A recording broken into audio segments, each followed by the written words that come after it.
established to advance the education in and appreciation and understanding of British art.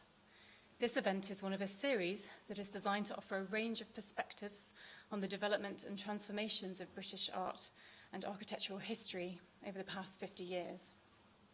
This evening, we're thrilled to introduce our speaker, all the more so exactly because her work has not so far been in close contact with that of the Centre. She has famously queried whether she views the discipline of the history of art from within or without.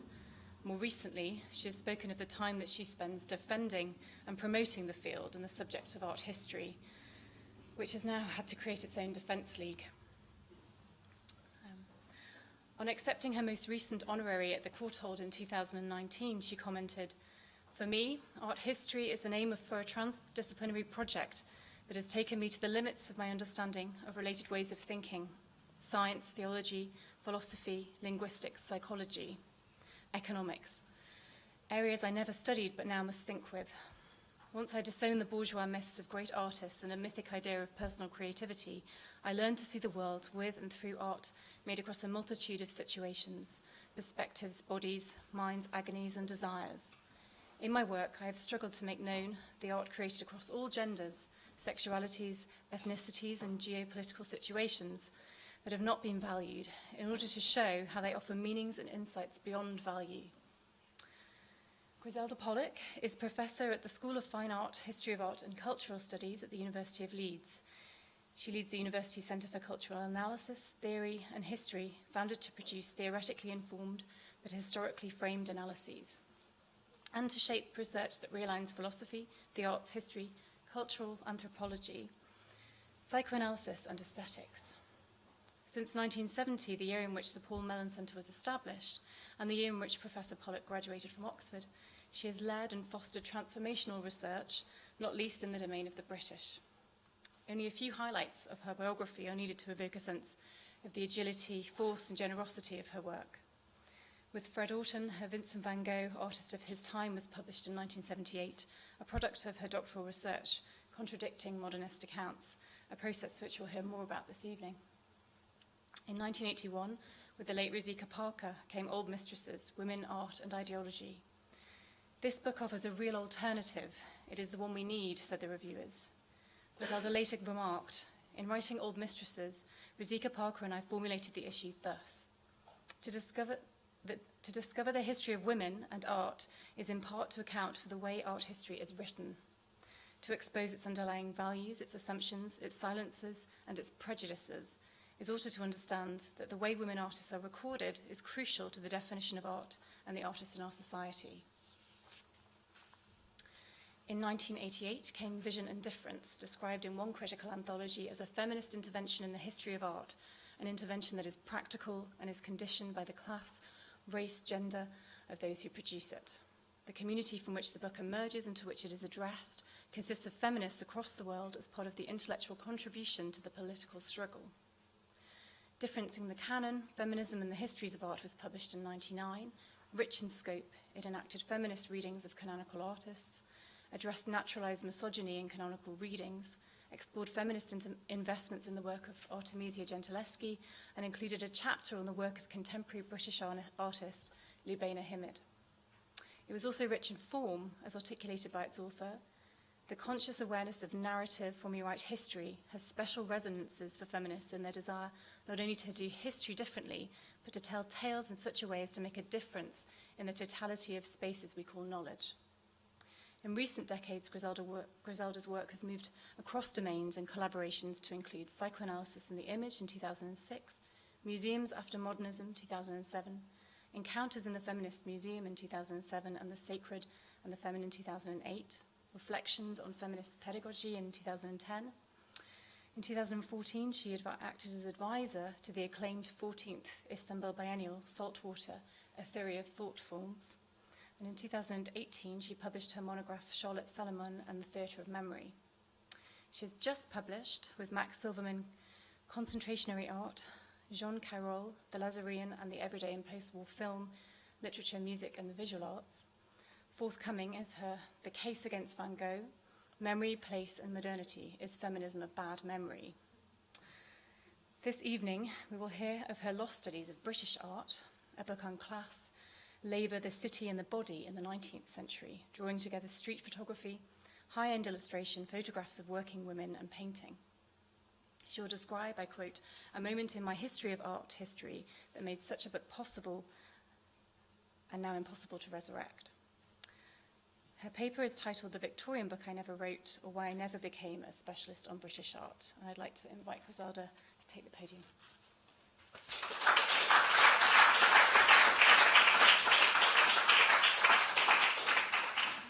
Thank you, Anna, and to the Paul Mellon Centre and to all of you for coming out this evening. I never recognise this, and I'm sure none of you people in the audience do. In a sense, you just are continuously working, and then there's this trail that you leave behind you of various books, some of which, as I say, are acknowledged, and thank you very much for acknowledging them, but that's why I was interested in the one that didn't make it as a kind of perverse way of undoing myself. And indeed, much of this lecture is going to be about a certain kind of failure. And I suppose when I finished writing the lecture, I realized that what I was really thinking about is what kind of art history does history allow us to write? And what kind of history does art history represent? And what history makes our art history what it becomes? I've been trying to think about a certain set of relations between the moment when I tried to write this book and why it is impossible to imagine publishing it now. And I'm sure people will recognize some of these questions about the specificity of certain kinds of debates and the sense that disciplines move on, histories move on, and we have to deal with it.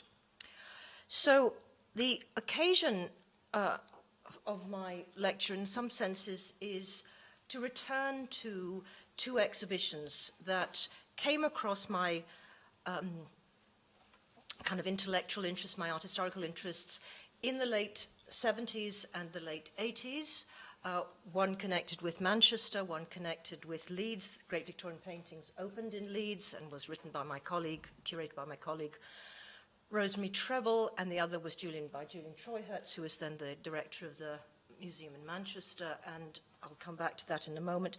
But it intersected with this exhibition that had happened in 1973, which was also curated in part by Rosemary Treble, but also we'll come back to it.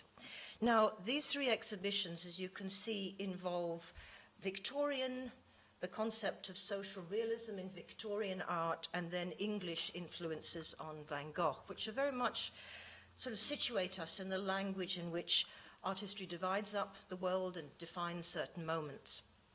Now, this exhibition was particularly interesting to me because it started in Manchester City Art Gallery. It came to the Yale Centre for British Art in wherever it is, New Haven, and also then went to the Van Gogh Museum in Amsterdam, once again entwining these two strands of my particular focus. The painting Hard Times is an interesting one because being in hard times, it does not think about the hard times of everyday labor. It actually shows a man who has no labor, who has had to pick up, not quite his bike in those great terms of the 1980s, but pick up his picks and shovels and take his family, including his wife dressed in black, who has clearly, obviously, recently been bereaved of possibly the child previous to the one she holds in her hands. They stand at the roadside, an empty roadside, he looking down into the future, she settled into a state of relative collapse with a child beside her. Now, against this image, I want to set a quotation in terms of looking at hard times and what I call the burden of representation, with a quotation from Walter Benjamin's The Author of Producer, as Producer written, 1934. He says, "I have spoken of the way in which certain modish photographers proceed in order to make human misery an object of consumption. Turning to the new objectivity, Neue Sachlichkeit, the movement he was discussing, as a literary movement, I must go a step further and say that it has turned the struggle against misery into an object of consumption. In many cases, indeed, its political significance has been limited to converting revolutionary reflexes, insofar as these are concerned with the bourgeoisie, into themes of entertainment and amusement which can be fitted without much difficulty into the cabaret life of the large city. Walter Benjamin's indictment of the politics of aestheticization identifies what is central to my lecture. Modernism, the privileged and canonized culture of the 19th century, was a form which converted contemporary social life and leisure into forms of aesthetic consumption within the modern metropolis. Those practices which look beyond the specific customs of bourgeois life and their sexualities, allowing their social others into representation, these have been relegated to the historic waste bin where lesser intellects can harmlessly wander. I'm referring to British art and art historians who focus on British art history. By the 1930s, new and objectivity affected a renegotiated settlement of the conflicting terms which dominate this field between modernism on the one hand and realism on the other. Remember that what we have here is Hard Times' social realism in Victorian art. So modernist realism, as it appeared in the 1930s, with its partial assimilation to the canon of art history under the nationalist rubric of German art, leaves the 19th century moment of engagement with the city and its working population ever more exposed and eccentric. But we need to recognize that the dialectic of modernity and modernism was one within which both modernist and realist representations were formed. In the 1987 exhibition, I'm going that way. Sorry, I'm going the wrong way now. I want to go that way. Why is it? I meant to go this way. There we are, I'm going the wrong way. Hard Times by Julian Treuherz. We find three venues that triangulate a relation between money, modernism, and ambition. By linking the paradigmatic modern artist Van Gogh to British art, a provincial art gallery made a significant political move which Walter Benjamin might have recognized, but negatively. Right at the high point of the Thatcher-Reagan years, when characteristic credit booms and tax cuts brought sudden wealth in some, while ever-increasing numbers were being immiserated, made homeless and unemployed, there was an an ironic timeliness in an exhibition which presented aesthetic versions of Victorian poverty, homelessness and unemployment, as well as premature death.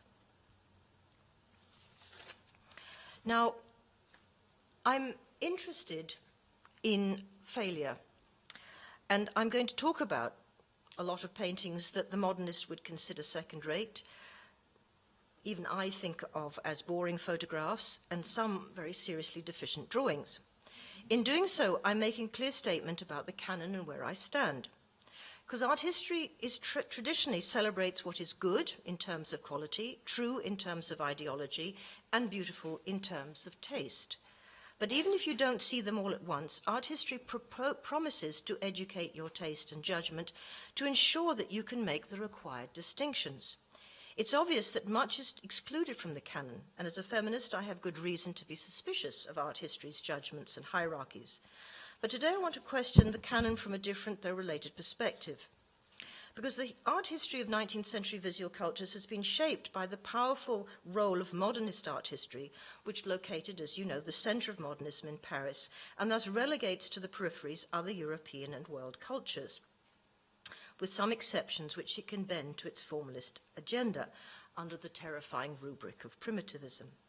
The social history of art, however, also enacted this selectivity, and the art that falls outside the Paris-centered stories of modernist art or social histories of art have been reclaimed by anti-modernist initiatives, by the revisionist or frankly socialist, sometimes the latter celebrating a figurative program of heroic images of masculine labor. You can see this in Robert Herbert's very early essay on peasant painting, From Millet to Gauguin, or we find it across much of the sort of attempts at reclaiming the realist tradition. But what intrigues me is why the culture of one of the major 19th century industrializing and imperial nations, namely Britain, one of the hegemonic imperial bourgeoisies of the last century, why was this culture unable to be dealt with except in such disfiguring terms of this antagonism, modernism, and realism? This antagonism answers the question itself, because what is at stake is class. Class structures the formation of modernism, but precisely as Clark has shown, through occlusion and mystification.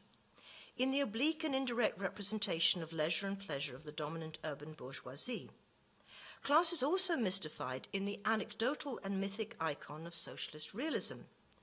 But it becomes so obvious that it no longer signifies the historical nature of class as a relation within contradictory social processes.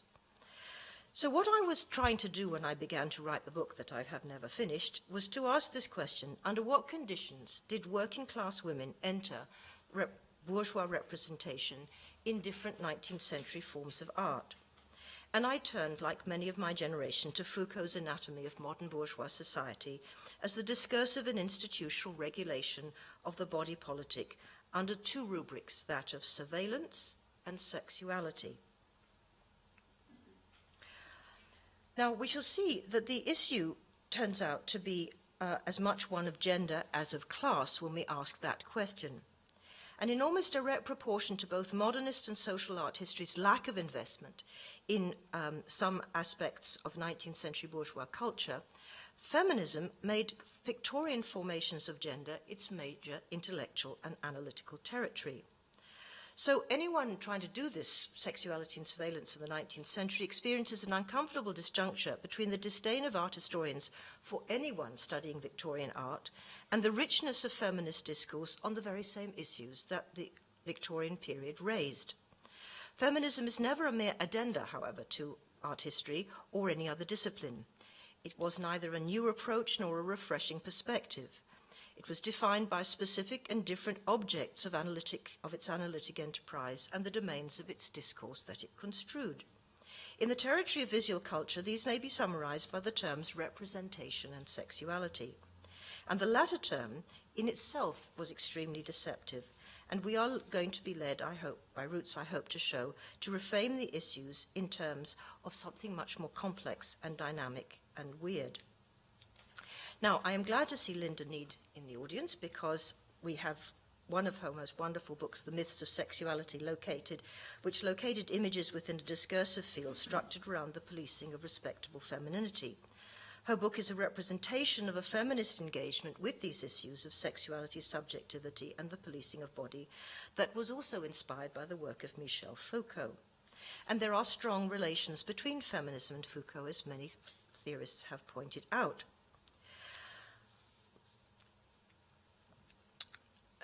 But Foucault's work has exhibited, at the same time, an unacknowledged identification with the discourses of mastery. As Francis Bartowski argued once, although he acknowledges that resistance is part of any process of power, resistance is the least theorized of Foucault's project. And feminism, of course, locates itself on the side of resistance. It supplies considerable pleasure to women, allowing them to disrupt the gaze and the discourses of existing power systems. But a similar caveat must apply to feminist practice in relation to their authority over that their discourse embodies. For all writing, all speech involves us in identifications, and even when we generate images of women to identify with positively in our recovered histories of forgotten artists, we disregard writers and other marginalized practice. But no feminist practice today can let the term women be anything other than an ideologically loaded fiction. Now, I am myself a working woman. I've left my home and no longer my domestic duties, since my husband does all of them, to come here today, and I've usurped the place of public speech, and for all the polite acceptance of these within our liberal bourgeois culture, they are not lived by women with any great ease despite their public permission. So I'm setting that up in terms of the ways in which I wrote in the 1980s.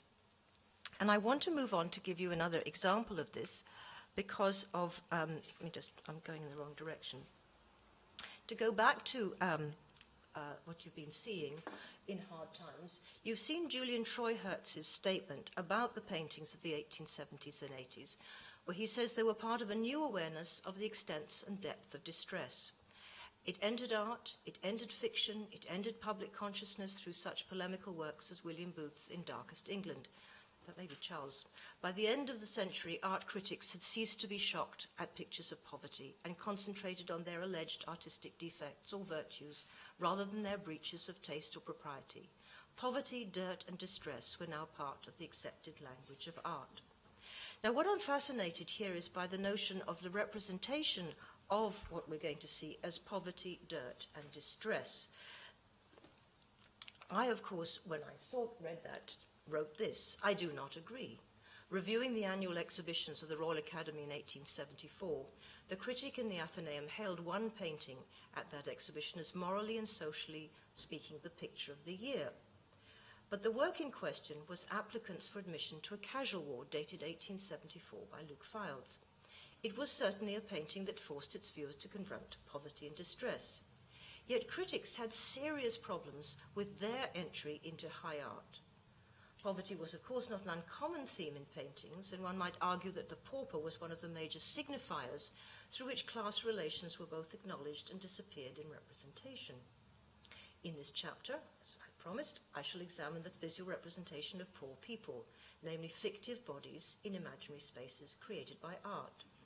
And the question was it possible to contemplate poverty when it was graphically signified by a body afflicted by hunger, cold, and need? Was it not too painful to contemplate such physical pain inflicted on another body? Or did that body in that form signify an unbridgeable, almost species level of otherness? What strategies made the entry into visual representation of such others bearable? What role does art play in creating ways of seeing that are also ways of not knowing? Now, the painting in question was this, and it's going to keep recurring throughout my lecture. It was going to form a part of this book. This is the title page that I found when I went through my files recently, and I thought, this is very impressive. I've even got it laid out. The Work of Motherhood, photo essay. Then a great long chunk on the violence of representation, sexuality and surveillance. And then the labouring body and its sex, hard times, the semiotics of poverty. And I cannot remember writing bestiality and love, but I do find difference and art. Now, what I was struggling with was how to speak to the... sorry, I keep going in the wrong direction. I apologise for this. I'm not used to this one. How to speak to the fact that in order to overcome this division I've been setting up between, as it were, the modernists and the realists, the Victorians and the sort of francophone modernists, art historians, social art historians, was to just try to understand what we had to do to name modernity and its modernisms. And it was, of course, to name it as capitalist. And capitalist modernity and its modernisms had two different modes of engagement with the modern in terms of art. In Parisian modernism, the focus is monetary exchange, leisure and consumption, which means the central figure is the prostitutional body and the site of entertainment. What happens in instance, what I call London-based modernism, is abjection. And the figures that represent are not the prostitute so much as the poor mother's body and the dead worker. Now, of course, Lynn has done very brilliant work on the existence and the significance of this anxiety around the prostitutional body. But I've come to look at this archive in ways that fascinate me about why is it that the figuration of the poor mother's body and the dead worker are the two forms in which that capitalist modernity could be registered. So now we have to go into the Virtual Feminist Museum for a potential exhibition of the works that I would want to see, where one sees this endless repetition. And what I'm going to show you is my black and white photographs and now what the internet makes possible for me, for a different way to remind you of the conditions of study. And I hope you're going to begin to see how the intense repetition of this particular figure occurs.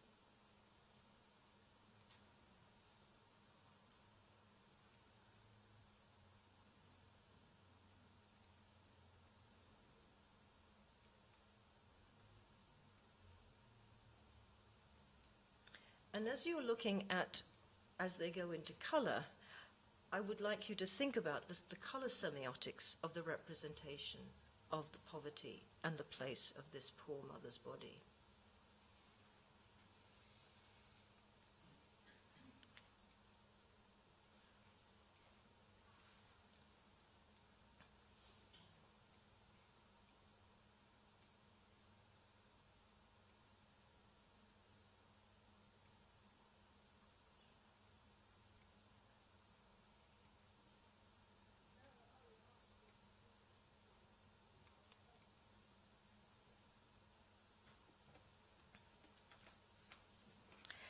Now, the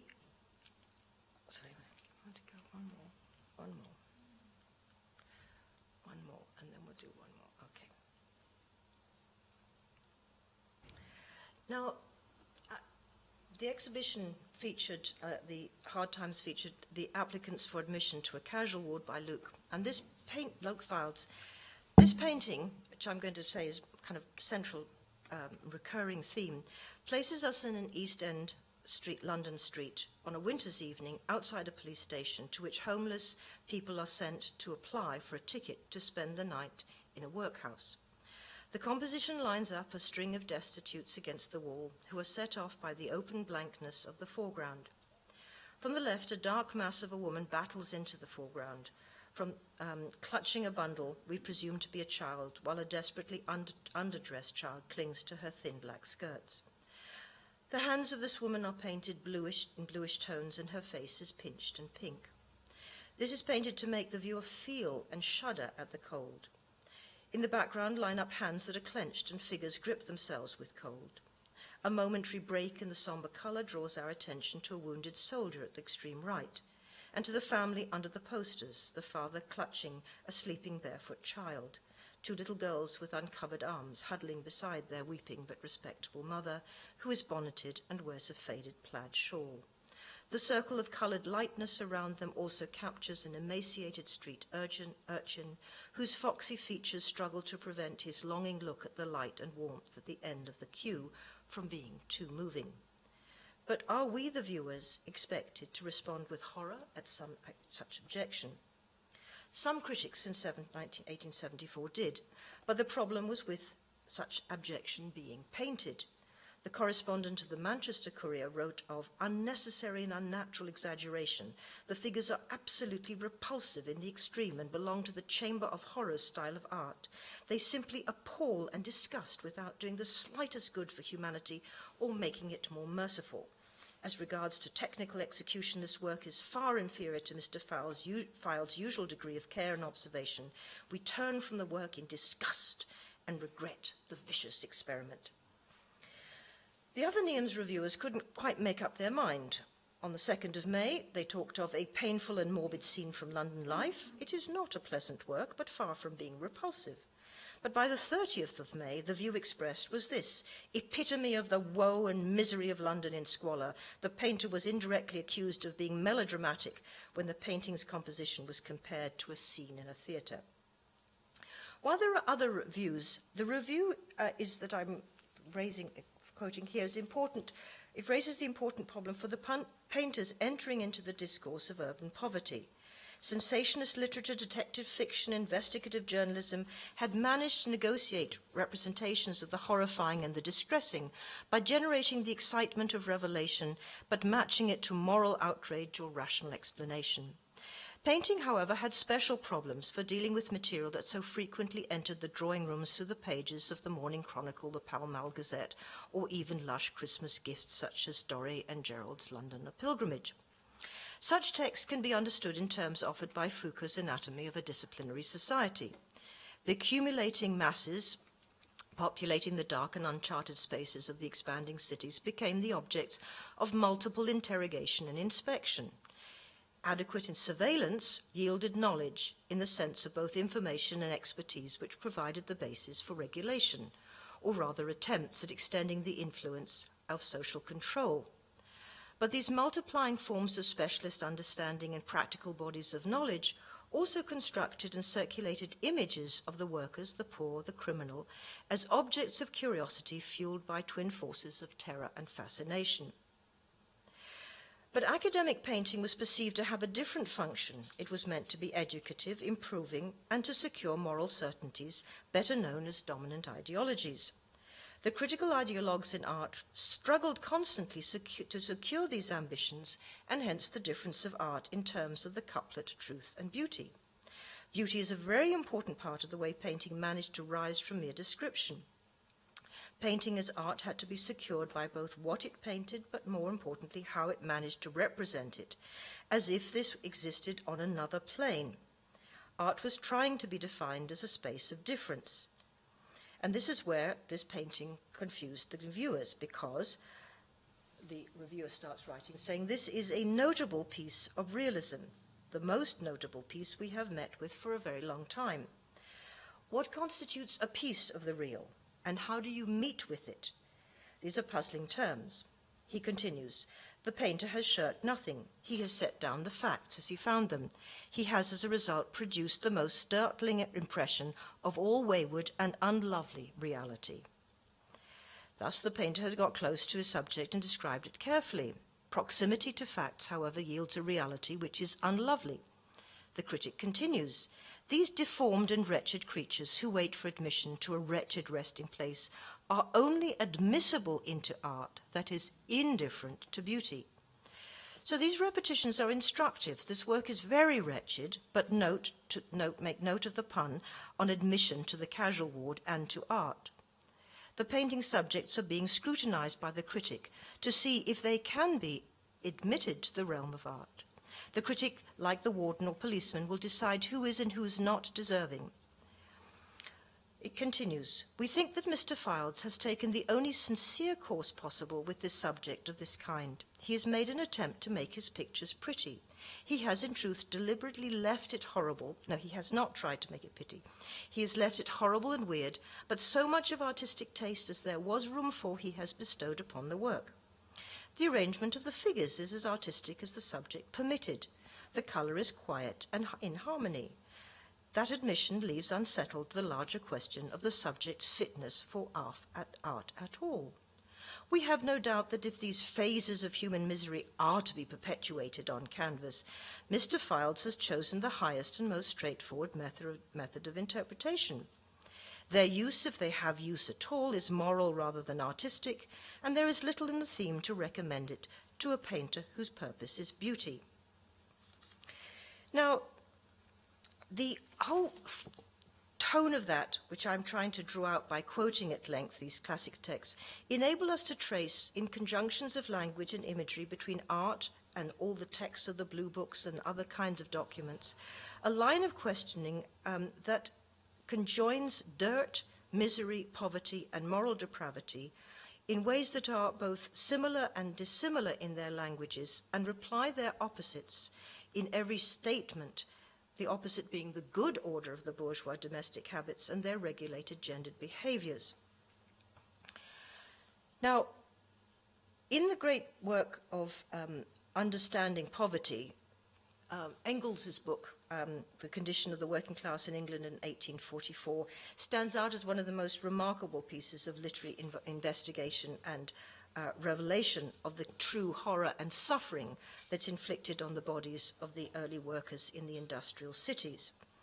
But what I'm drawing attention to here is the art journal critics' struggle with the problem of the actual nature of the encounter, either in the reportage or in art. And what is being given there is a language of weirdness and horror which registers a deep discomfort with being made to view these subjects.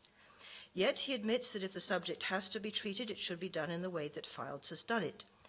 And here he raises the spectre of a colour semiotics of poverty. The luminous, intense coloration which characterizes so much of what history classifies as Victorian art of modern life stands in sharp contrast to the dirty coloration that we find in all the paintings that I showed you in my virtual museum. The difference of color forms a line between the representation of two classes, but it also marks the boundary between two registers, two imaginary spaces, the spaces of where the members of the bourgeoisie can work and can meet, and the places where the working classes do not work, but suffer worklessness. Their difference is not class specificity, but the difference between images in which the viewer finds his or her like, and the viewer finds themselves visiting in the country of the poor. And this is what I argue is the basis of the key idea of the violence of representation. I've got something here on my screen that I want to draw out, as we have been so accustomed to think of these images in terms of a certain kind of accommodation to sentimentality and to appearances, where the language which we find in the 19th century is one in which we register the horror and the management of that horror by art, which is seen to be incomplete and seen to be a failure. And when we look at the ways in which this painting was itself represented, and I'm showing you here, this classic cartoon of it, of the Royal Academy, indicates a sense, an unconscious, that reveals that particular horror.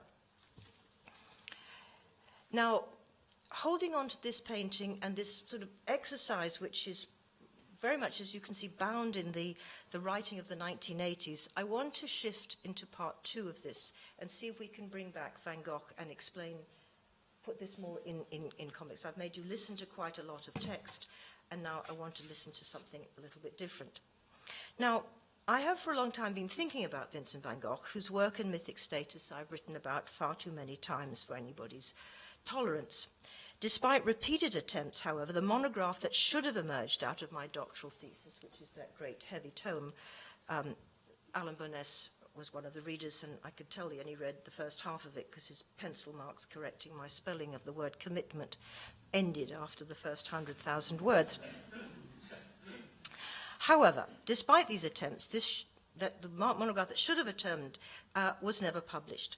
And I recently discovered in my files a letter of rejection from Yale University Press in 1987, where John Nichol, then head editor of the press, quoted the reviewer's rather negative comments. I must say I'm not terribly impressed with Griselda Pollock's handling of Van Gogh. I find it heavy, cumbersome, clotted. I must confess I do not relish her approach. I find her peculiarly antagonistic towards Van Gogh.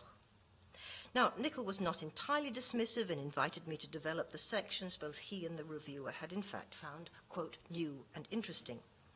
And I put the project Van Gogh and Dutch Art, a study of Van Gogh's concept of the modern, away. I have finally decided, as anybody who's received an email from me recently will note, to readdress this troubling white elephant in my life. And I often say that just like Queen Mary Tudor, who declared in the 16th century that when she was dead, if they opened up her heart, they would find the words Calais, the port that she lost to the French, written on her heart. If they did the same to me, they would find Van Gogh, the unfinished project, written on mine. But then you might be saying, I begin to see a pattern. A lecture tonight about a book, another book I never completed, also stymied, not quite at birth, by a reviewer's disinclination for its approach. So failure, as I say, may well be the underlying theme of this lecture. But failure is in fact art historically, if not personally, very interesting and even significant. I feel that I have a proven ability to write a few books and offer contributions that some readers find useful. So I'm not taking this personally.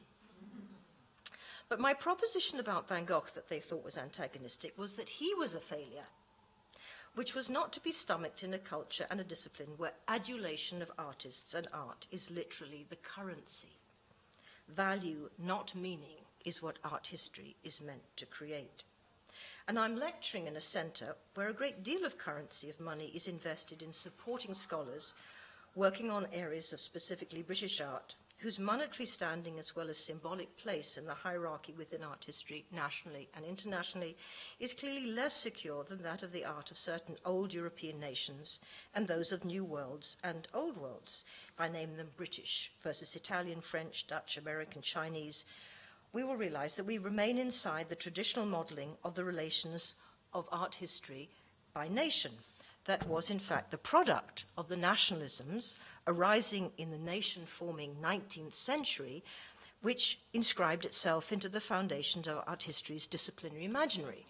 So when I wrote a book about Charlotte Salomon, who was a German Jewish artist, I was asked when I was at the Getty, but you're not a Germanist, followed by the inevitable question, do you actually read German, which fortunately I did, so I could escape the complete disowning of daring to wander from being a French specialist into being a German specialist. Ironically, my rejected monograph on Van Gogh was concerned precisely with relocating the deterritorialized modernist Van Gogh, who had been made part of the great French tradition of modernism, and arguing for a relation to Dutchness. This is the title that Fred Orton and I wished to locate this book, but it was not permitted by Phaidon, because they called it, there should be a removal, Vincent van Gogh, artist of his time, which is the nearest they got to allowing it to have some historical relation.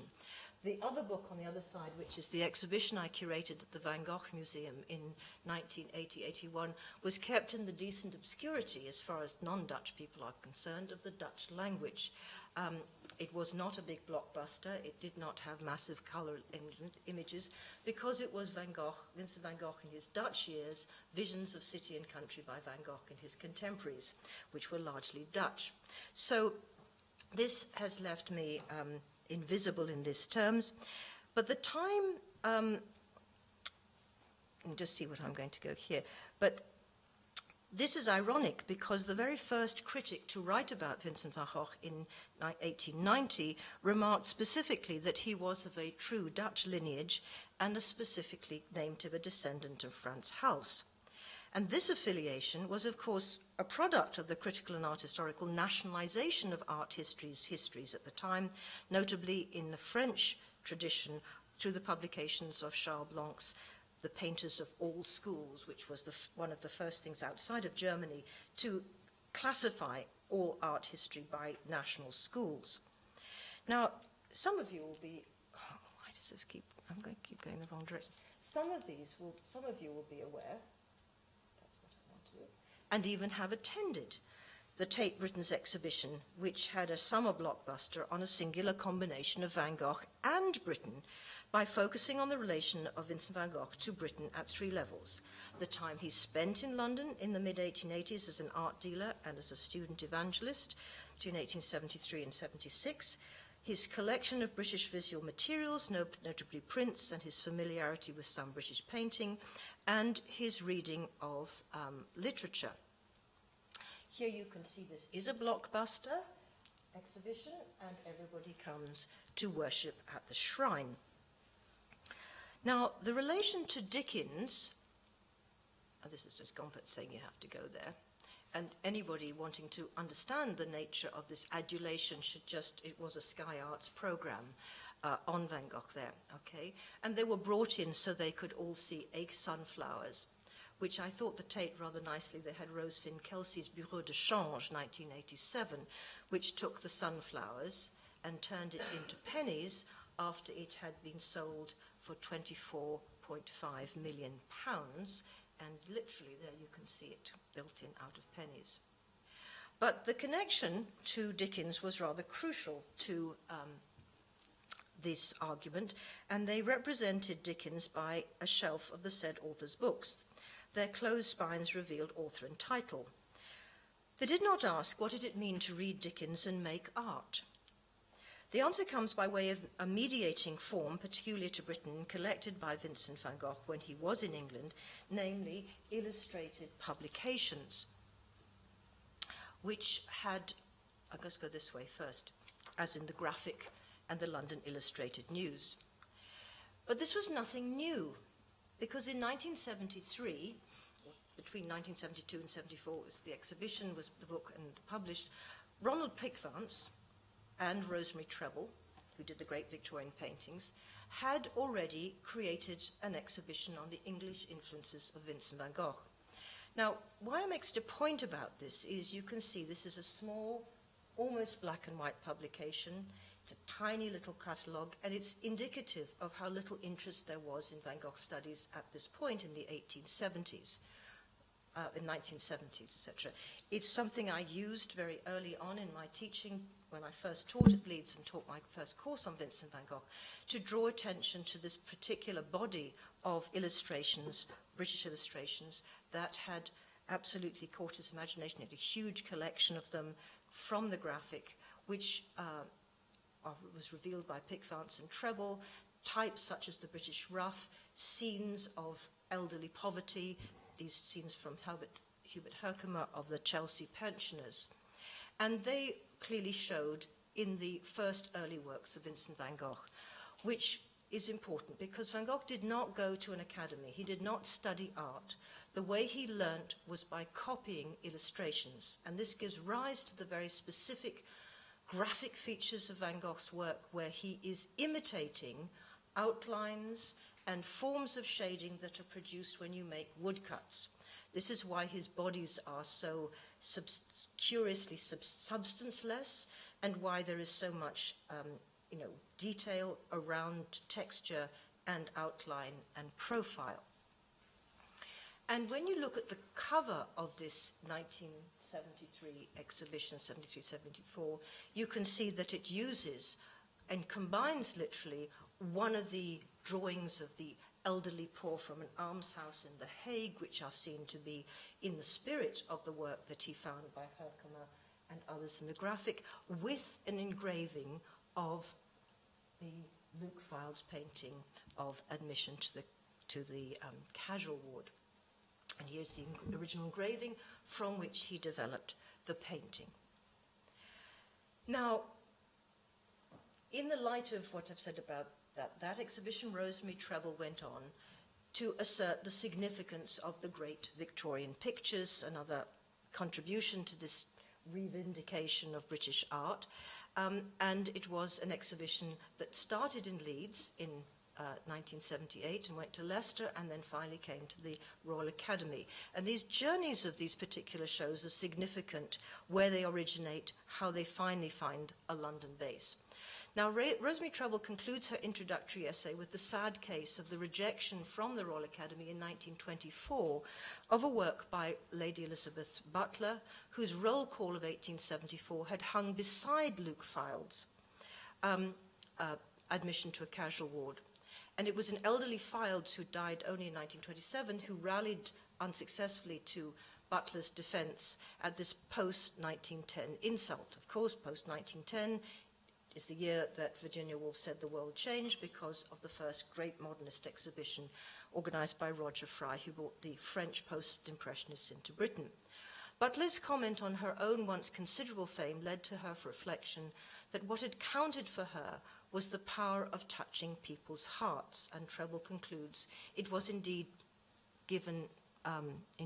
not given to many to touch the hearts of millions. And this is therefore the justification for this exhibition. Here you can see the roll call and the two and Butler. Now, in response to this particular exhibition, and I'm parking Dickens for a moment to come back to it, I had just arrived at the University of Leeds when this show, The Great Victorian Paintings, opened, and to work with Tim Clark, the great social historian of art, to gain a deeper understanding of his project, which had offered me an escape from disappointment with and a means to continue in art history. So we decided to organize a complementary exhibition at the University Gallery. We visited the stores of the Leeds City Art Gallery and selected from it a series of paintings that had been banished to its basement. And we put them together under the title borrowed from Mary Douglas, Purity and Danger. On the right-hand side is the wonderfully Herbert James Draper, Ulysses and the Sirens, and this is a very bad image of the copy we had in the Leeds Art Gallery. And then we fell upon Atkinson Grimshaw at a time when nobody was interested in Atkinson Grimshaw much, and found this quite extraordinary painting, which I actually noticed that the Leeds City Art Gallery is finally hanging, but very high up and in terrible darkness. But we were absolutely fascinated by the difference between the claims for the great Victorian paintings of Elizabeth Butler and Luke Fildes and these strange, troubling works which are kept in the basements, or were kept in the basements. And in a document that I recently found, that in my files again, Tim Clark, this is the what I call the Che Guevara version of Tim Clark, when he was young. You've probably seen him more recently looking a little bit less Che Guevara-like, who wrote, we wrote together, "Nothing could be more insignificant than the present fashion for things Victorian. Like other current symptoms of cultural reaction in Britain, it will blow away in the 1980s with the first puff of North Sea gas. But we shall be left with the task of understanding our vicious forefathers, the task of reconstructing the culture of the British ruling class when what it controlled was the world and its workshop." Now, Clark was both right and wrong. The 1980s heralded, strangely enough, a decided reclamation of Victorian values with the election of Margaret Thatcher. Indeed, I wrote in 1985 that cultural reaction had become so entrenched in the mainstream of British politics and that Thatcherite Tories were openly espousing Victorian values, as you can see quite clearly if you read through this. But one of the reasons for my despair about writing about cultural reaction in 1985 was another of my failures. The rejection by the organisers of the Tate Britain exhibition of the Pre-Raphaelites and the editors of the accompanying publication, the Pre-Raphaelite Papers, of a commissioned chapter co-authored by Deborah Cherry and myself on Elizabeth Siddal. At the second Association of Art Historian conferences held in Glasgow in 1976, I'd presented a paper on Elizabeth Siddal to the accompanying murmurings of the men at the back saying, "Who let that woman in?" And she was an obvious object of study for any feminist historian recently arrived in Manchester and able to access the amazing collection of work by the Pre-Raphaelites in the city's art gallery. Convinced that art history students should study the works they can see for themselves, I had initiated the first ever course, we would now call a module, on the Pre-Raphaelites at Manchester as a test case of my newly discovered feminist and social history of art. My colleagues, notably the modernist art historian Andrew Causey, summed up the response of the rest of the staff to my proposed by acidly remarking in a staff meeting, "I suppose when aesthetics fail, you can fall back on sociology." Now, Deborah Cherry was also at the time opening her feminist eyes, and they had fallen too on Elizabeth Siddal. In good feminist fashion, we decided to collaborate, and under her wonderful tutelage, we travelled the country to see the relics of this one woman's life, finding the locks of her hair that Rossetti had cut from her corpse when he opened her coffin to recover a book of poems, thrown in despair at her suicide or misadventured death. We also assembled assiduously every single record in the Pre-Raphaelite literature to Elizabeth Siddal, official and across every other document we could find. What we discovered was an uneven presence in the archive of a working-class woman that was completely relative to Dante Gabriel Rossetti. We also found a fragmentary trace in records such as the census or birth and death certificates. And we established by that means the Yorkshire spelling of her name, which is with one L, a fact that subsequent historians decide that they can ignore, and they just continue to use the Rossetti version of the two L's. So the argument we mounted was that, one hand, the relative invisibility of working-class women in any records of any kind necessary for writing a biography of a single person. So that was one thing, we just established this. But also, we noted that the references that did exist to her in the text, notably of William Michael Rossetti, functioned merely to create the persona and artist status of Dante Gabriel. So we called this Woman as Sign, which is the title of our piece, that combined the most thorough archival and documentary research with a theoretically informed interpretation of the archive's absences and what it actively constructed, which was Elizabeth Siddal is this pale shadow through which we understood something about Gabriel Rossetti.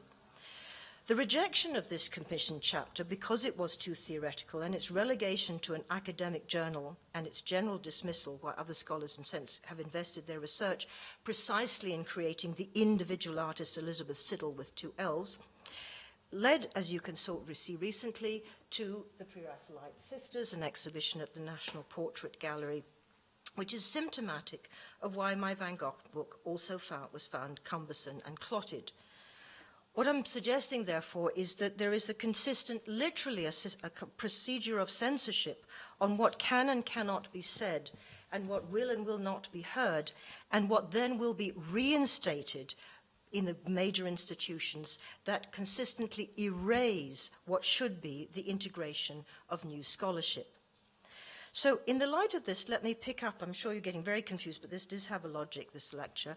Let me pick up the drop thread where Van Gogh met Dickens. Van Gogh was multilingual and a voracious reader, and much of what he read of British literature came to him from Dutch translations of George Eliot and Thomas Carlyle. But during his 2-year stay in London and his 8 months between 73 and 75 and his 8 months in Britain in 1876, he may well have read many books, particularly Dickens's, in English. Now, the significance of his reading George Eliot and Carlyle is something we could go into in great detail. What is important is Carlyle was a major anti-Semite, a believer in the enslavement of Africans, deeply anti-democratic. What he did was to bring German Romantic philosophy into British culture.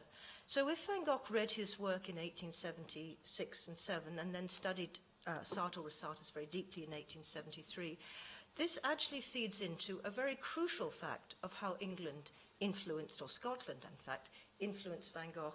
And in two of his major paintings, particularly The Potato Eaters, it's clear that he is thinking in the same racist language that structures Carlyle's writing, particularly about the peasants of Ireland. And this is, if you read it through, the poor slaves, there are the rulers and the poor slaves. The poor slaves are rhizophagus, they're root eaters, and the universal sustenance is the potato. So I've argued that The Potato Eaters is a Carlylean painting, as indeed is Starry Night. Both of these two crucial paintings in Van Gogh's work is constructed around a very troubling, very reactionary, very conservative, very spiritual philosophy, hardly modernist at all. But Dickens was a modernist, and the way you can get this is by reading Raymond Williams, author of Culture and Society, but also of a crucial book called The City and the Country, in which he argued, particularly about the 19th century, that something very crucial happens in 19th century culture because the generation who had been born in a still predominantly rural society moved into the cities, industrial and in its new form, the metropolis, and sought to find forms through which to make sense of urban capitalist modernity. And the forms in which you can make that kind of response is progressive or regressive. And we have a whole literature around this, but Van Gogh's was regressive, conservative, romantic, and reactionary. Van Gogh, as you can see, moved constantly between city and country, so he makes a perfect case for this example. But let me read with you some works by Raymond Williams, which are different from the social history of art in the way, but relating to it. When he tries to explain a theory of cultural analysis in order to replace the theories of consumption of cultural objects, which is in fact what I'm contesting with art history, that we consume cultural objects rather than actually studying the conditions of cultural practices. And so Raymond Williams writes, "Now I think the true crisis in cultural theory in our own time is between this view of the work of art as an object and the alternative view of art as a practice. It is indeed an activity under practice, and it is in its accessible forms, although it may in some parts have the character of a singular object, it is still only accessible through active perception and interpretation, i.e., not just as an object, it's not self-contained, something has to be done with it. This makes the case of notation in arts like drama and literature and music only a special case of a much wider truth. What this can show us here about the practice of analysis is that we have to break from the common procedure of isolating the object and then discovering its components. On the contrary, we have to discover the nature of its practice and then its conditions." He continues, "I'm saying that we should not look for the components, but for the conditions of practice, and the recognition of the relation between the collective mode and the individual project, these are the only categories that we can initially presume, is a recognition of related practices. That is to say, the irreducibly individual project that particular works are, may come in experience and analysis to show resemblances which allow them to group into collective modes. These are by no means always genres, so it's not a matter of simply saying, you know, this is this question in art history. We have artists, and then if we're not doing great artists and their great genius, we have themes or genres, and if you think of the structure of exhibitions, that's all we ever get, is either the monograph or some collection of things where we have to recognize it, but we don't see the nature of the conversation or the resemblances, which is what I was trying to suggest in my virtual feminist exhibition. There may be a practice of a group in a period rather than a practice of a phase in a genre, but we have to discover the nature of a particular practice and the nature of a relation between an individual project and a collective mode. When we do so, we find that we are analyzing two forms of the same process, both the active composition and the conditions of composition. Now, when it comes to discussing Dickens, Raymond Williams is going to argue that Dickens found a form,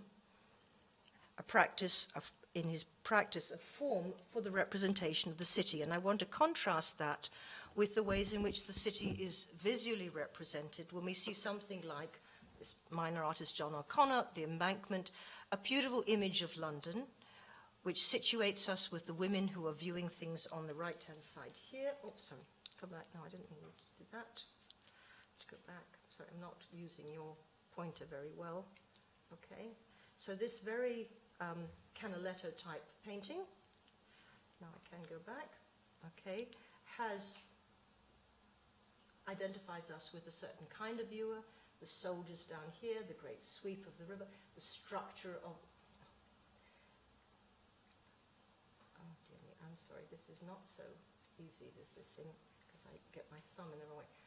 You know, dominated by the church and a good order, so there's order, even though there are factories in the distance, but the great sweep takes us round to the sort of significance of the Thames. So we know how we can read this particular painting. Now, here, even when he creates a painting which is somewhat busier and darker about 10 years later, we still have here a kind of church-like substance, which is the Midland Hotel, which is now the St. Pancras Hotel, and there's a lovely absence of confusion in this kind of correlation between dark and light as we go do that. This is a very different kind of way of understanding the relation of what goes on in a city from what we get in the famous beehive, which structures it in a hierarchy of layers and places labor within it. Now, what Williams is going to argue that Dickens offers is this, and I quote, "What Dickens saw, and what in the new kind of novel he learned to embody, went to the heart of the problem.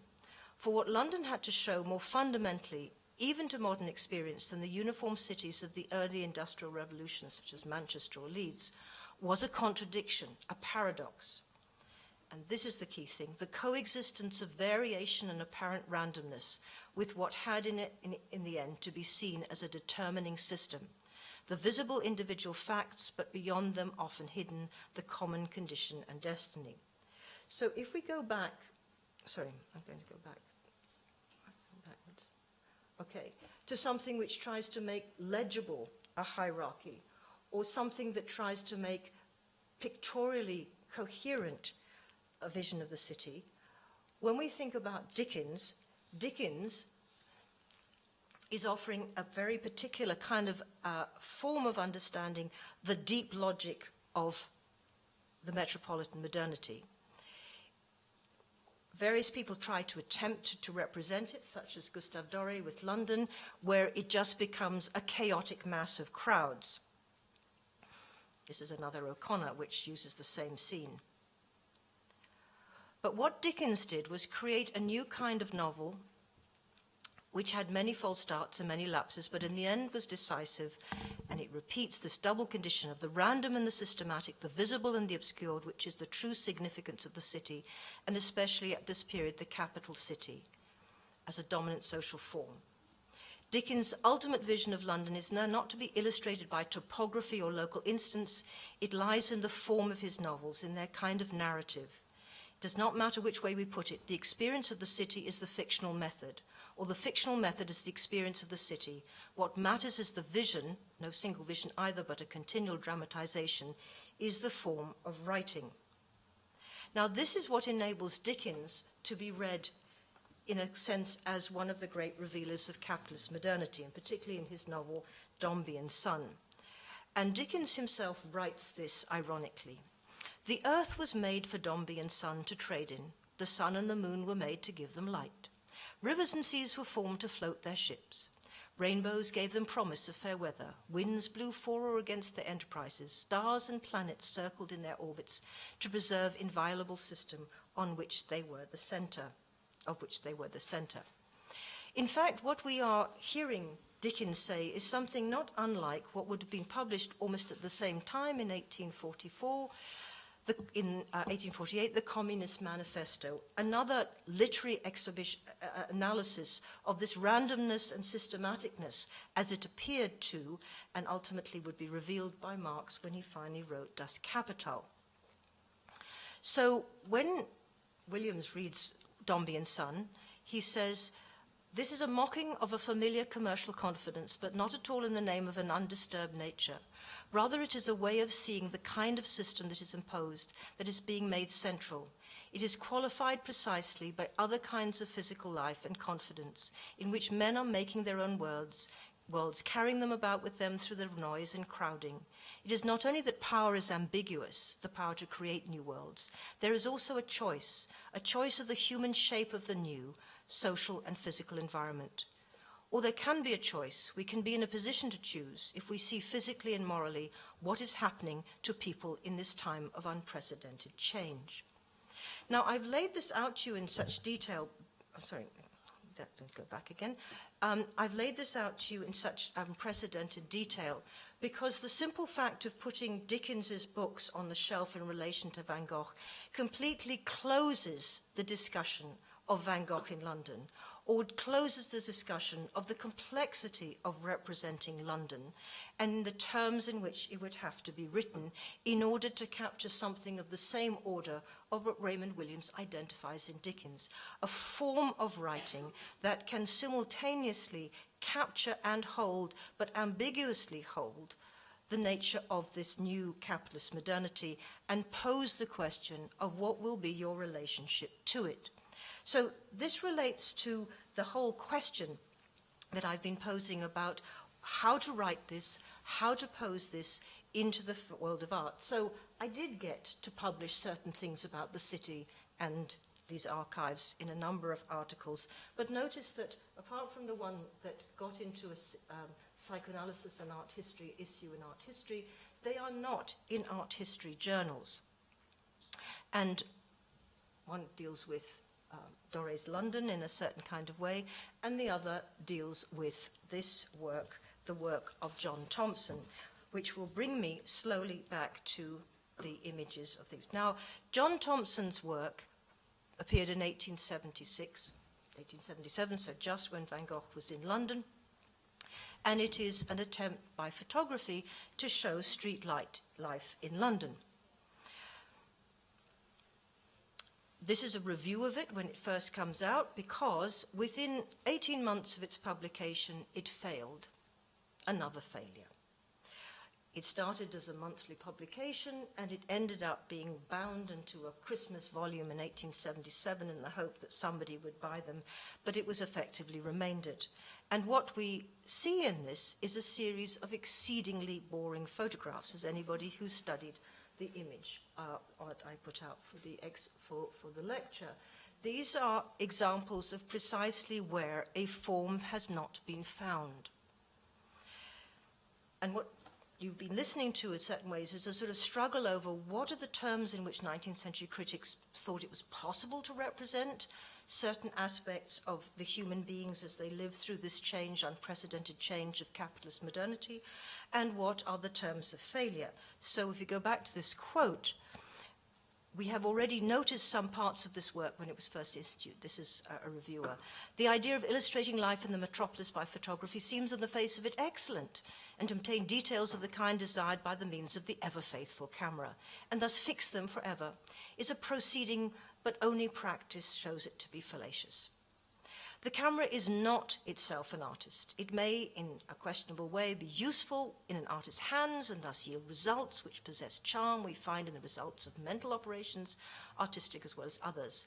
But such pictures as these before us, not being produced by an able artist, I'm sorry to misprint, but by an intelligent operator, have that dead or alive look which is always present in works of this class, except for this one image.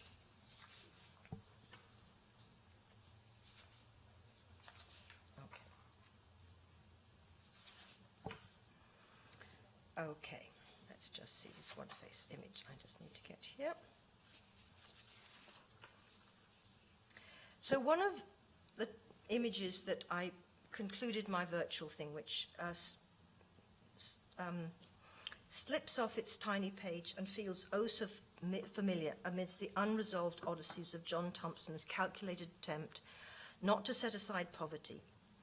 This image is named The Crawlers, and it stands apart as a fully formed rhetoric which we have seen 100 times since, if not in the history of 19th century photography or even that of Dorothea Lange in the 1930s, but certainly on billboards and on Oxfam adverts for famine victims. Poverty and human desperation are one with the image of a prematurely aged woman and her sleeping child, slumped here on a stone step in a doorway. How much more powerful, abject, forsaken, deprived, and painful is this than the other images of the poor victims of the floods that we saw John Thompson? Yet it is pitifully capable of managing the abjection it inspires with comforting triteness, evocative sentimentality, matching yet checked by the cold stone wall that this head abuts. How can such a stark encounter with physical pain, hunger, cold, exhaustion, and famine, or even hopelessness, find a visual form that can be bearable to look at? Of course, the viewpoint is managed so that distance and proximity are finely judged. From the drooping body of another being, we can escape through the fine photographic detail of her shawl, her tiny shoe peeping out from under her rumpled dress, the textured brickwork of the wall, and the solitary cup. The Crawlers is a definitive image of the social realism of photography, creating an image for abject poverty and social degradation, which is hardly bearable, yet always fascinating to contemplate. The poor, prematurely aged woman and her child, propped in a doorway, is seated on a pavement that we look down upon her, but we are too close to deal with the aggression that we feel towards this exhausted rag of a human being, who might inspire the pathos of momentary empathy or a sense of identification which might spring up. But the iconic history of the mother and child is there to stay our conflict, for it has been naturalized and overdetermined and layered as an image of lack in proximity to death, which a symbolic order decrees to be inevitable and faced. Now, we can read that article that way, and one of the elements of bringing in psychoanalysis is why is it that we can tolerate the image of proximity to death when we look at an image of a mother. But the interesting thing is this is not a mother.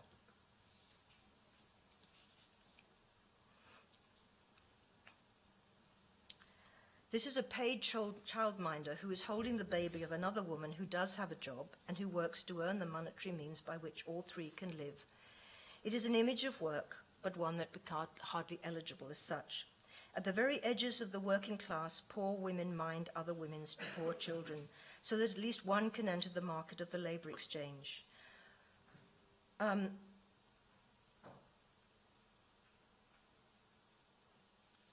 Both proletarianized, one formerly and the other in turn dependent on the woman in the photograph, who works for a cup of tea and some bread if she's lucky.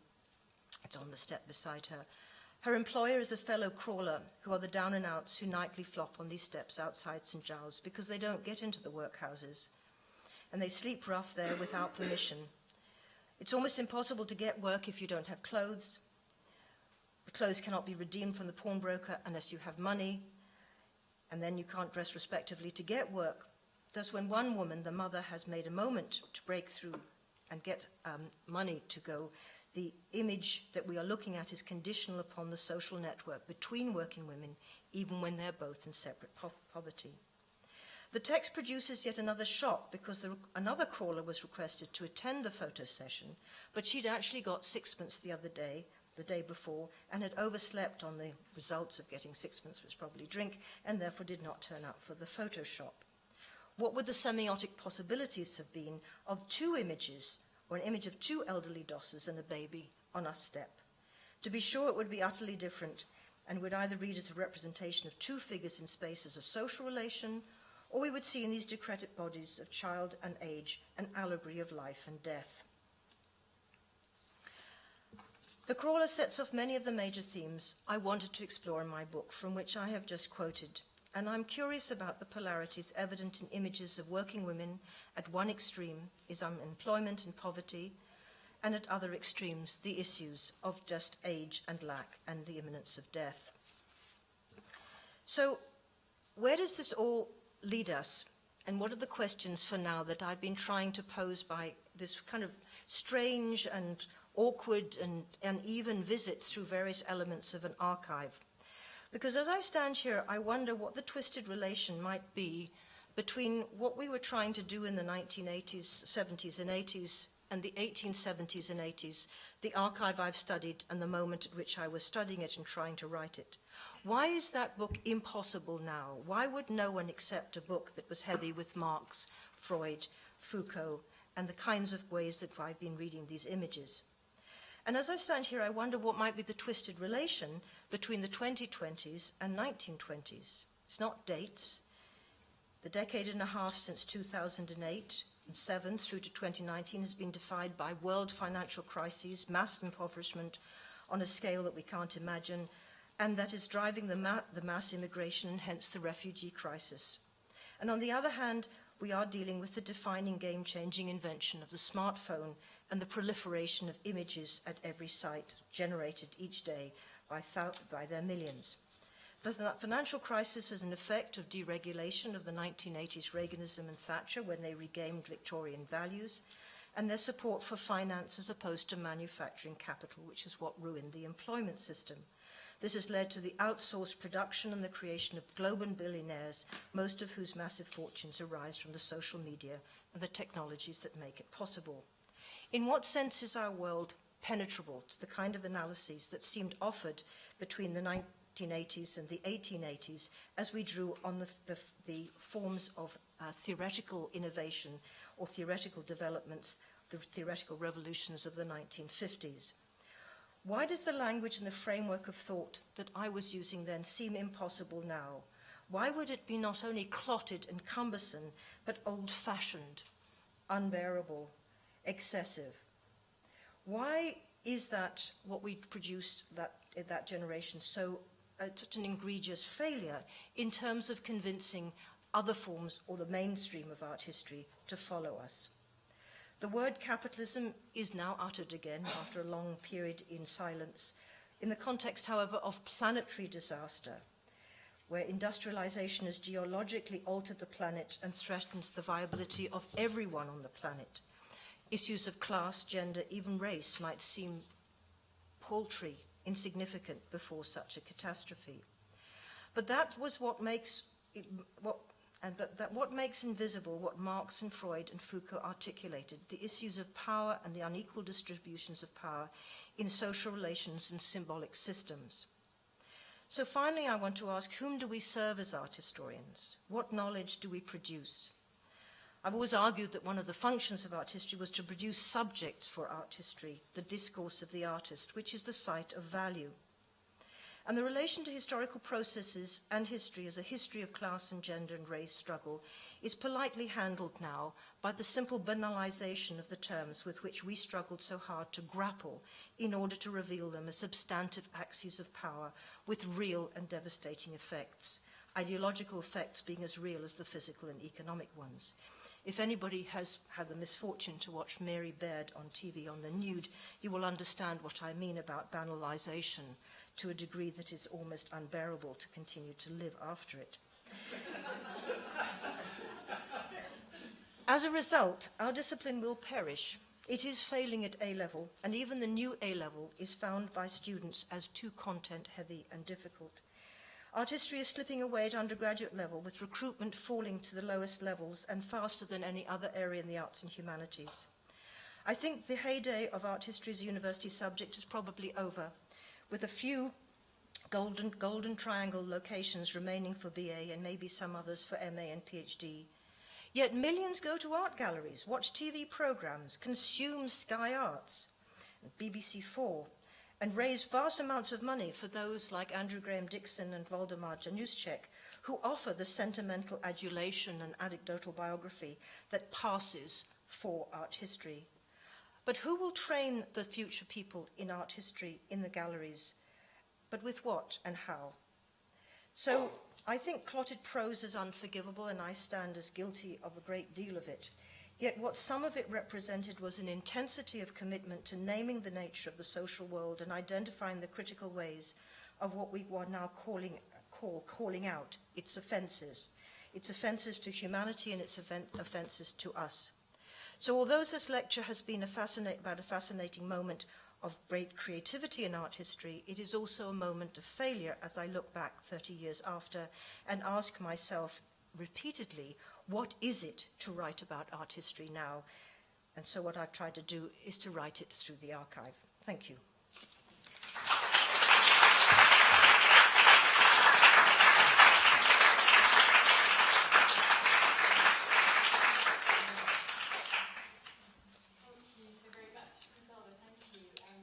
I've run over a little bit. Surprise? Yeah, we have a bit of time now for questions, so I'm going to straight out to you and take questions. I have two microphones here, so please speak into those if you will. Any questions? Again. Even a contestation or a critique, I don't mind. I'm just...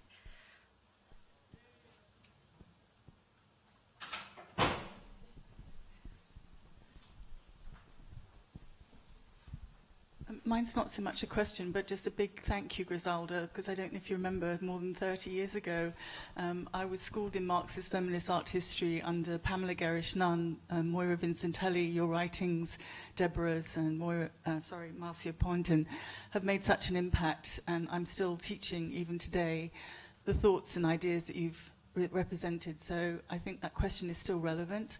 But I wanted to ask you something about your presentation, because Augustus Egg, who you showed one image of the third of the trilogy, as well as the Hard Times, I was very curious to think the representation of not just the fallen woman, but the woman on the street seems to be a kind of theme that comes out as well. I mean, I just mean women and the city and the street.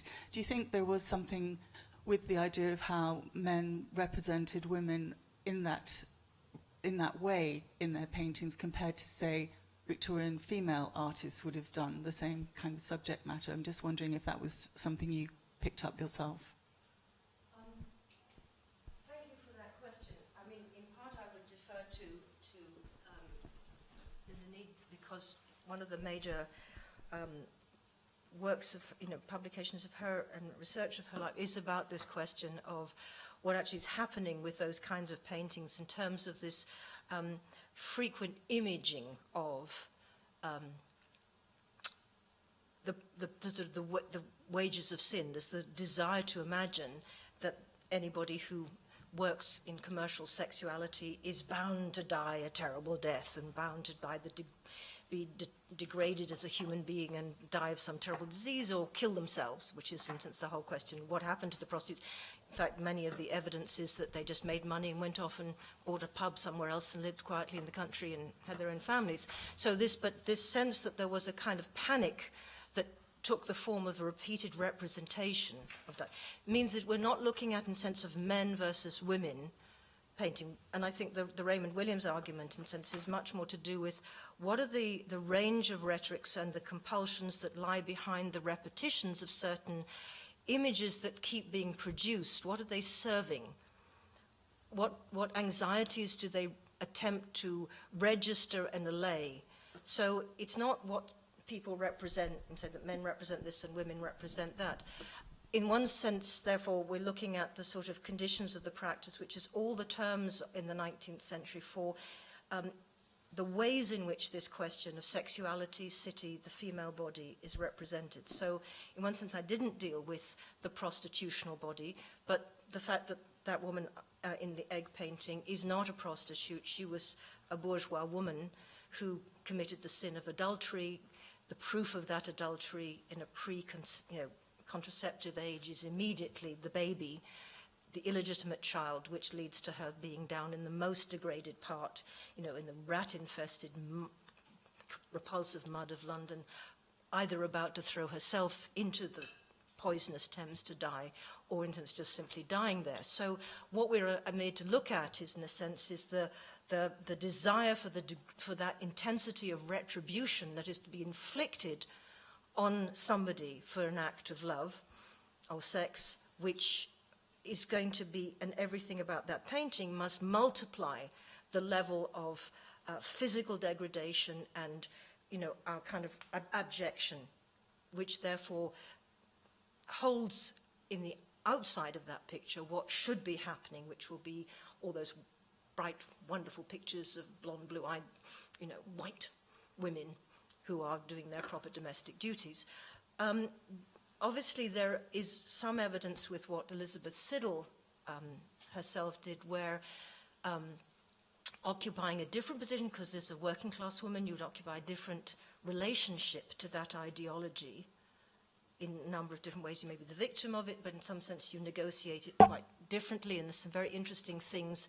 For instance, what I would draw your attention to, not as a contemporary work, but Jonathan Curling and Sue Clayton's wonderful film, The Song of the Shirt, which was made in the late 80s, that's right, the 70s, 80s. There must have been the late 70s, and has recently been reproduced on DVD, you can buy it, which takes all this material and picks up from the other side as a sort of, it has a scene of contemporary women reading some of the literature and some of the reports written by the middle class men, but they are, you know, in a sense, ridiculing and laughing at the kind of image that's produced, while at the same time running through the film is a piece of a short story that was in a Chartist newspaper about how a young milliner is seduced by a young bourgeois student and ends up in destitution. And they read it, you know, saying this, and then he took her and held her and she trembled, you know, I mean, they do the whole kind of ridiculing of the very language of sentimentalizing something where, in sense, many of them, you know, have sex and have children, right? And then Shaftesbury, who is, you know, doing the Lord Shaftesbury investigating the condition of women who sew these the costumes, the milliners, says, oh, good God, you don't get time off to go to church? You know, well, what I want time off is to go to the country to see my baby, you know, and these disjunctions. So I think those are some of the ways into undoing this. I mean, a long time since I've worked on Elizabeth Siddal, but there are certain ways in which picking up of these images we can find, or you take something like Christina Rossetti, you look at her poetry in terms of Goblin Market, this question, how would you find, or did women find the language in which to touch on when they are also so powerfully, you know, internally censored as to what is sayable and unsayable. So that's really what I was trying to get at. What, in a sense, what was sayable and representable and how, as we explored it using certain languages in the 90s, but what I'm finding now is the sense, which is, what is sayable now in terms of the language in which we can continue to do this kind of work? And I'm not just saying I failed, but I do think there's something in the nature of our social reality which is more profoundly impenetrable.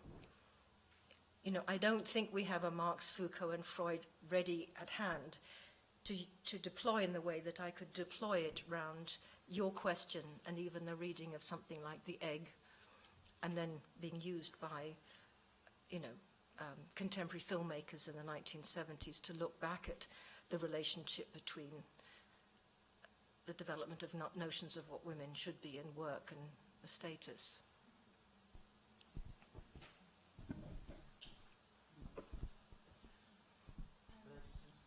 Just a very specific question, actually, to do with the Van Gogh in Britain exhibition, which I didn't like, I have to say, and I kept it to myself at the time. I thought aesthetically it wasn't very pleasing, and irrespective of what you were saying about Van Gogh's shortcomings in terms of his reactionary status, his early pictures didn't look very good, and he was sort of cocooned in this sort of second-rate world of other artists. And I suppose the denouement was when John Bratby appeared at the end with the Sunflower. But is there a correlation between, it doesn't matter whether I or you like or dislike Van Gogh, between the way in which he paints and his philosophy, or the way his view of the world? Because you talk about him as a failure, and yet with that exhibition there was an element of people worshipping as a shrine, which is something I didn't care for it. In the way, I thought it was quite a reaction exhibition, and I don't know what your, without sort of wanting to beat Van Gogh over the head or beat the Tate over the head.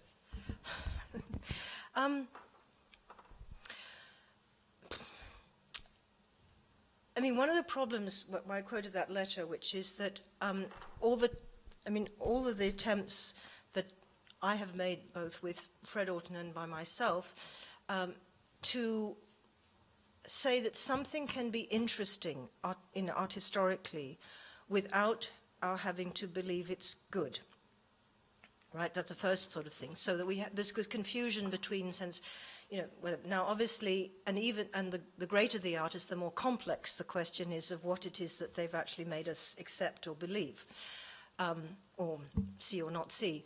Now, the crucial thing about Vincent van Gogh is not that he was terrible, he was a failure. I mean, I do think he's an absolutely, truly terrible artist, but there's a reason for his being a truly terrible artist, because art is a very, very complex thing to learn, which is why you have academies, or why you have art schools, or why you spend 3 or 4 years, or 15 or 20 years, mastering the complexity, let's say, of oil painting, mastering the complexity of color. Why did Cézanne sit in the Aix-en-Provence over and over and over again, doing the same thing with the same mountain? Because at that moment, he saw these elements are incredibly complex. They take time to do over and over again, and sometimes it works and sometimes it doesn't. Van Gogh was never trained. He taught himself oil painting, rather the way that I do. Okay, it's blue. I'll put some blue there, Roger Fry said, he's an inspired illustrator. He's not a colorist. His painting is entirely graphic. I went around that exhibition with Anthea Callan, who was one of the great workers on the kind of techniques of the Impressionists, and she said, this is not painting, right? And in fact, what you're seeing, which makes them also awful, is he used very cheap colors. So a lot of what you're seeing is not what he had. They've faded, let's say, 150%. So you can imagine how garish they were at the beginning, and some of the colors that have completely disappeared have modified that, but they would be absolutely in your face, etc. So what we need to understand, that doesn't make him uninteresting, which is why I've dedicated this entire 200,000-word thesis to trying to work out what could you say that's interesting about Van Gogh, which is that he is a deeply cultural reactionary. He's in the romantic conservative reaction against conservative. He's deeply Carlylean, and for that reason, he ends up aligning with the modernists who, after a period of time, realize you cannot paint the city, right, and end up, all of them, escaping, whether to the colonies or ultimately, into the sort of the autonomy of art in certain kinds of ways. There is a story to be told which is extremely indicative, precisely because he's the outsider. He's an autodidact. He learns by what I call a copybook apprenticeship. He learns by, taking up oil painting. He learns by repeated failure.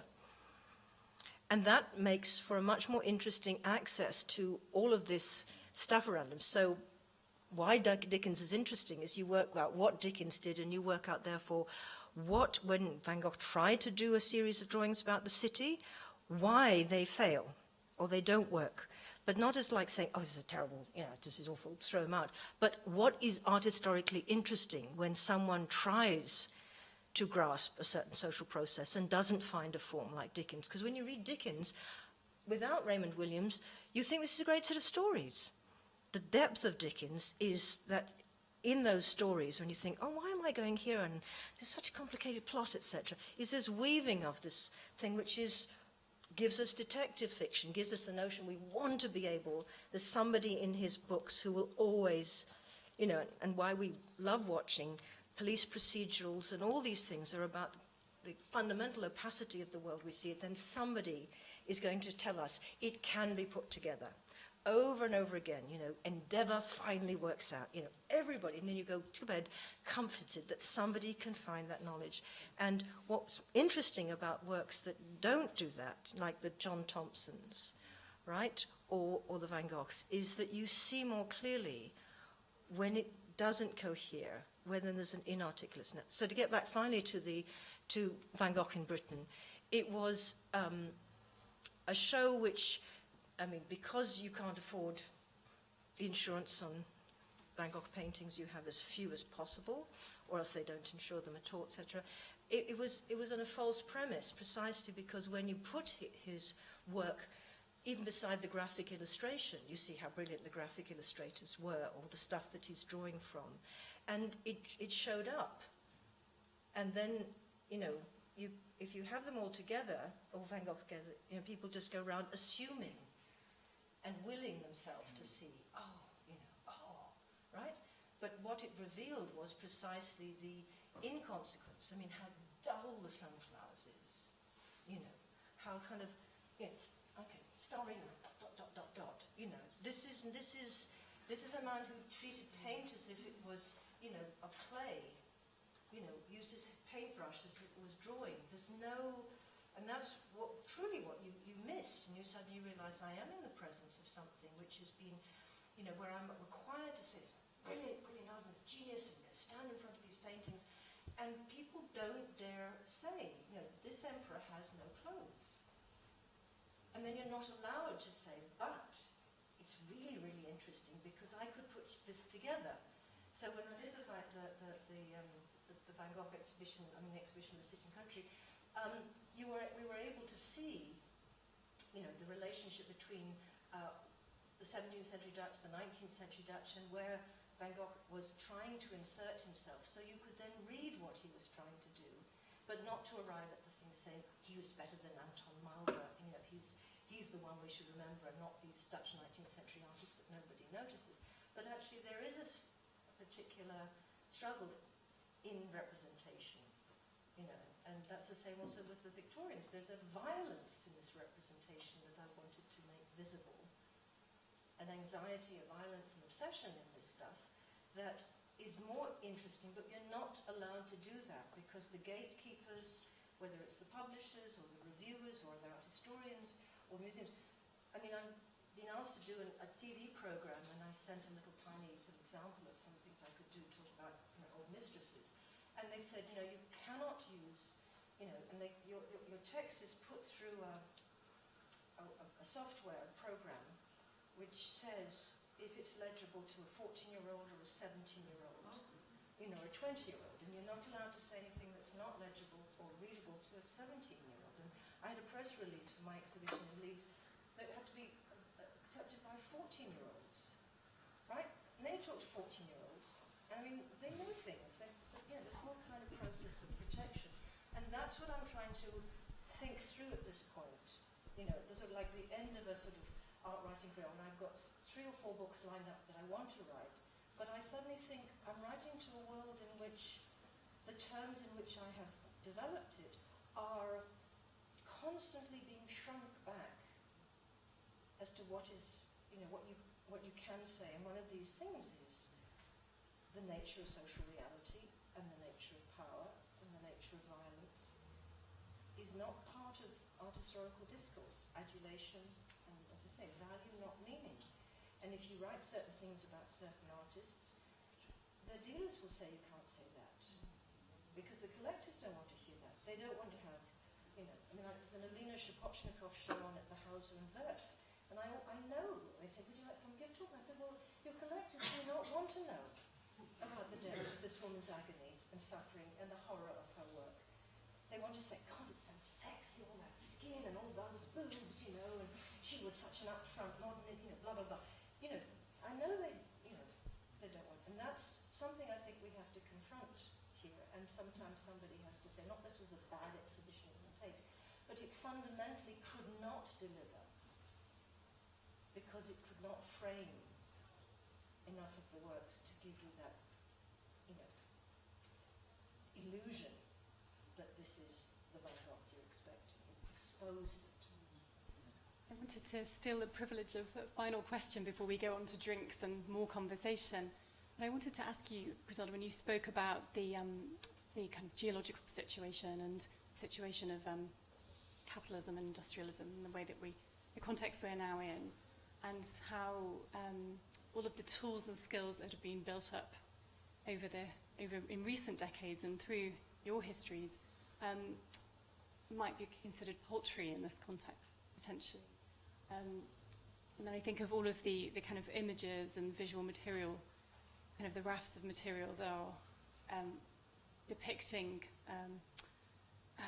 conditions in the new situation. And I think about what is your sense of possibility for the methods that have been devised? What is your sense of possibility for what art history can do in the current context? That's my question. I mean, that's the thing I'm agonizing about. And the only thing I can respond in one sense is, I think I kind of concluding that there is a correlation. I mean, in some sense, the time lag between, as it were, should we say, the moment of modernism that I was trying to kind of set in this conversation between French and the British, and the moment at which it became so central to an art history that had got over Fry, saying, not interesting, why did all this happen? What was this reclaim? What was the relationship? And there was some relationship between precisely the intensity with which a certain reinstitution of the sort of Victorian models of conservative capitalism, what we call ultimately the beginnings of neoliberalism and the Reaganism, that force of that, paradoxically produced an interest in the excavation of the origins of it and coincided with the languages that were produced by it. So the sources of our theoretical work in the 1970s and 80s is 1905. It's Freud, what is the mind? Saussure, what is language? Husserl, what is being? Einstein, what is the physical world? And Freud, did I say Freud, what is the mind? So we've got all of those great revolutions. They come of age in the 1950s as structuralism, post-structuralism, deconstruction, and the modern kinds of psychoanalysis. Now, what is it that was produced 50 years ago doesn't reach into our present. We're searching for that, but what has happened is we no longer have the modern. We have the contemporary. And I think art historians are writing about this in the sense that we are suddenly in these contemporalities. We're in kind of global dispersion of different kinds of systems, and we're in the world of migration, media, and a different kind of communication and technologies. And that's, I think, in a way, visible when you sort of take a kind of, looking at something like Venice Biennale or the Documentas, or like the Istanbul Biennale. These are these attempts to sort of create these sort of snapshots, but they're almost, old hat immediately. I mean, one of the other books I'm meant to be writing is about the history of Documenta since 1989, to see if you can see what happened over these 5-year periods. And it's beyond me now, the complexity of that, because of the speed of change. So that's why I mark 2007, the smartphone, is the massive change of the social media. And I don't think we have yet the theoretical resources, because they're so out of touch with the speed with which the nature of neoliberalism, global capitalism is actually changed us. So you can look to contemporary art, but I don't think the way that we write about contemporary art practices has the analytical hold that we were able to exercise from the 1980s to the 1880s, as it were, because it's the nature of our history to determine the nature of the art history. You can write about the nature of the art that was produced in its history. So I think we are in a very interesting phase, which is why, the shift to the contemporary is a shift to art writing, art critical writing, exhibition making, curating. And then art is about something, and you get, one biennale, oh, it's about that. And the next biennale is, oh, it's about that. It becomes thematic, and it's almost, I think, impossible to grasp it, because the rate at which this transformation is occurring leaves us always without the kind of sense of consolidation that was part of what I was saying today, between the correlation between, Marx, Freud, and Foucault, as it were, at that particular point in feminism, and what I was trying to study. So now we need a perspective, that's what I'm trying to do, as to why was that possible then, and why does it become something?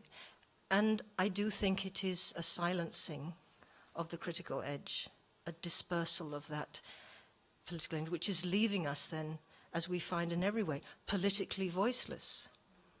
We don't know how to contest the change. We can dislike Trump, we can dislike Brexit, but we don't have a kind of a larger conceptual field in which to say sexuality, surveillance, representation, regimes, power, discourse, all those terms. We don't seem to have them because this world we're living in is escaping them.